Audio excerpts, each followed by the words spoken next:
सालों पहले राजा नाथ का शासन शिवानगर पर हुआ करता था। राजा की 3 रानियां थीं। राजा अपनी तीनों पत्नियों में से सबसे ज़्यादा अपनी पहली पत्नी को प्यार करता था, क्योंकि वो खूब सुंदर थी। उसकी सुंदरता के कारण राजा दूसरी और तीसरी पत्नी पर ध्यान ही नहीं दे पाता था। वह अपनी दूसरी पत्नी को दोस्त मानता और तीसरी पत्नी पर बिल्कुल गैर नहीं करता था। इधर राजा की तीसरी पत्नी उससे बेहद प्रेम करती थी, लेकिन राजा को तीसरी रानी का प्यार कभी दिखाई ही नहीं दिया। वो हर दम अपनी पहली पत्नी के साथ ही व्यस्त रहता था। ऐसा होते होते कई साल बीत गए।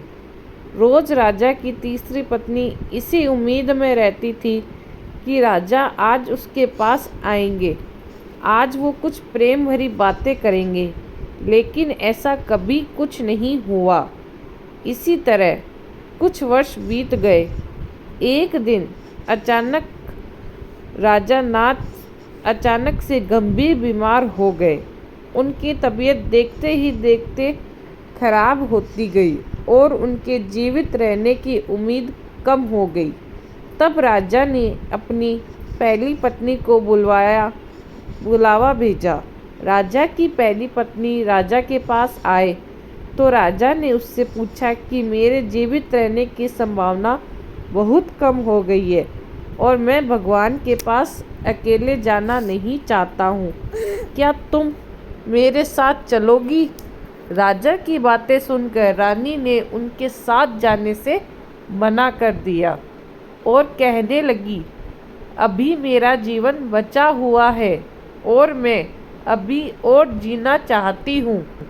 इसी वजह से मैं आपके साथ नहीं जा सकती। ऐसा कहकर पहली रानी राजा के कमरे से बाहर चली गई। तब राजा ने दूसरी रानी को बुलाने के लिए कहता है।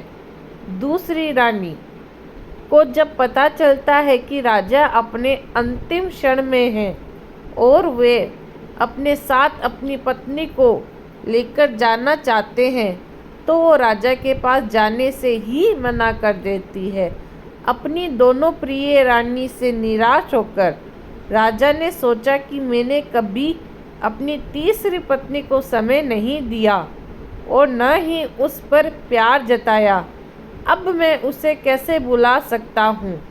राजा ऐसा सोच ही रहे थे, तभी तीसरी रानी बिना बुलाए राजा के पास पहुँच गई।